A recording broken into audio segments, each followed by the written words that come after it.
मोदी जी सुन लो, मुबारक हो तुम्हें हुक्मरानी, मुखालफत भी हम नहीं करेंगे। मुबारक हो तुम्हें हुक्मरानी, मुखालफत भी हम नहीं करेंगे। अगर किसान की भावनाओं पे हाथ डाला तो ना तुम रहोगे ना हम रहेंगे।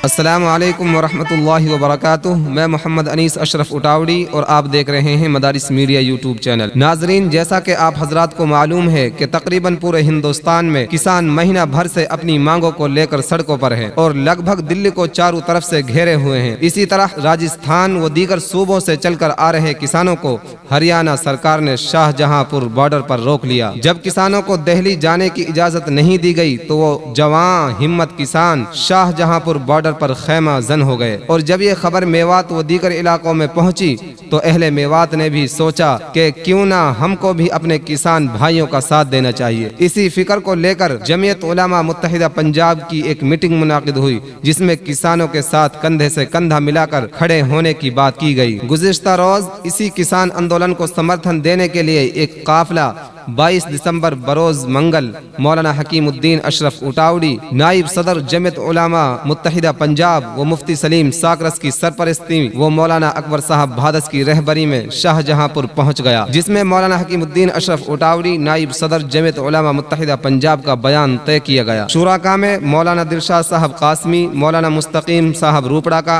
कारी रहीमुद्दीन अशरफ उटावड़ी, हाफिज मोहम्मद मुबारक कोट, कारी नफीस अशरफ उटावड़ी, समाजी कारकुन सलामुद्दीन एडवोकेट अब्दुल रशीद एडवोकेट, समय सिंह एडवोकेट सलम्बा, जफर मेवाती शरीक रहे। नाजरीन, सुनिए क्या कहा मौलाना हकीमुद्दीन अशरफ उटावड़ी ने। मेरा नाम दिया। मैं आज के इस मंच से सबसे पहले जो हमारे किसान भाई शहीद हो गए, मैं उनके लिए खिराज अकीदत पेश करता हूँ, श्रद्धांजलि देता हूँ।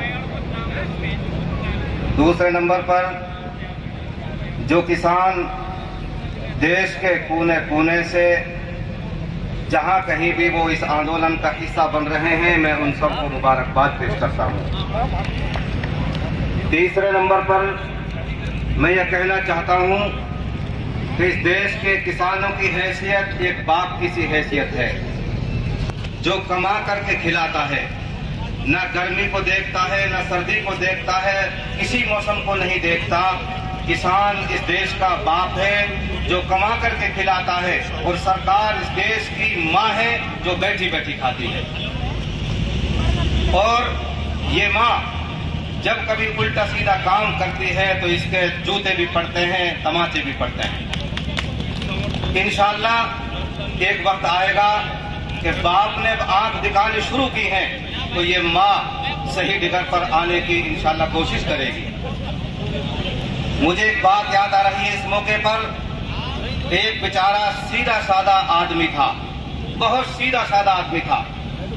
उसकी पत्नी बड़ी तेज तर्रार थी, बात बात पर लड़ती थी, झगड़ती थी और कुछ न कुछ उसके जिम्मे इल्जाम डालती थी। ये बेचारे घर आए, खाना बनाने का वक्त था शाम का, चिमटा फुकनी बिल्कुल चूल्हे के करीब पड़े हुए थे, और इसने अनाप शनाप शोहर से कहना शुरू कर दिया, तुमने ये काम खराब कर दिया, वो कर दिया, ये कर दिया। वो बेचारा कसम खा करके यकीन दिलाता रहा कि मैंने कोई काम खराब नहीं किया, लेकिन आखिर तेज मिजाज थी उससे तंग आकर के इस बेचारे सीधे साधे आदमी ने जो चूल्हे के सामने बैठा हुआ था, अपने हाथ उठा लिए, ऊपर को निगाह उठाई कि या अल्लाह, या तो मैं मर जाऊं, और कहना ये चाहते थे कि या ये मर जाए। हाथ उठाए कि या अल्लाह, या तो मैं मर जाऊं, और उसने चिमटा उठाया कि या कौन मर जाए। उसने बेचारे ने कहा कि या भी मैं मर जाऊं। बस सुन बारी भाई, या अल्लाह, या तो ये मर जाए और या कौन मर जाए कि या भी मैं मर जाऊं। मैं कहना चाहता हूं मरकज में, सेंटर में बैठी हुई गवर्नमेंट से, इस कानून को या तो वापस ले लो और या भी वापस ले लो, वरना ये तहरीक ये कन्याकुमारी से लेकर के और ये जहां तक भी हमारी हुदूद है वहां तक ये तहरीक चलेगी इंशाअल्लाह। और ये मंजर देख करके मुझे बहुत पुरानी बात याद आ रही है।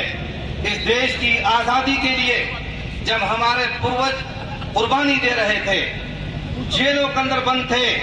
तो आप लोग जानते हैं कि साल में एक मर्तबा मुसलमानों का रमजान का महीना आता है। हमारे बुजुर्ग चाहे उनका धर्म कुछ भी था, वो जेलों के अंदर बंद थे। जेल में रमजान का महीना आया, मुसलमानों ने जेल के अंदर रोजा रखना शुरू कर दिया।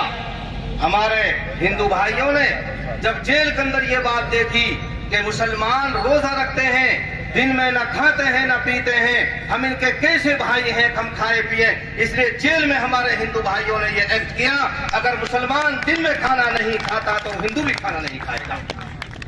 मुझे बहुत सारे जाति और धर्म के लोगों को देख करके बड़ी खुशी हो रही है और अपने पूर्वजों की मुझे पुरानी बात याद आ रही है। और आज ये सरकार यही काम कर रही है, धर्म के आधार पर हमको बांटने का काम कर रही है।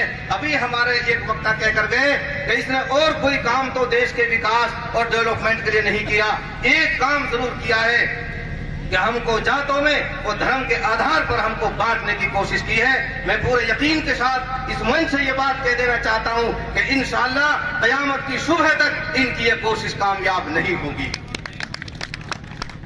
मैं जमीयत उलमा हिंद की तरफ से, हमारी मीटिंग हुई कल, आज भी सुबह, और मुझे यहाँ के लिए चुना गया। मैं जमीयत उलमा हिंद यूनिट हरियाणा, पंजाब, हिमाचल प्रदेश और चंडीगढ़ के तरफ से पूरी यकीन दहानी कराता हूं कि इंशाअल्लाह इस आंदोलन में हम कंधे से कंधे मिलाकर आपके साथ खड़े हुए हैं। जैसी जरूरत पड़ेगी इंशाअल्लाह हम पूरी मदद आपके साथ करने को तैयार हैं। आखिर में मैं पार्लियामेंट हाउस तक अपना एक शेर पहुंचा करके मैं अपनी बात खत्म करता हूं। मोदी जी सुन लो, मुबारक हो तुम्हें हुक्मरानी, मुखालफत भी हम नहीं करेंगे।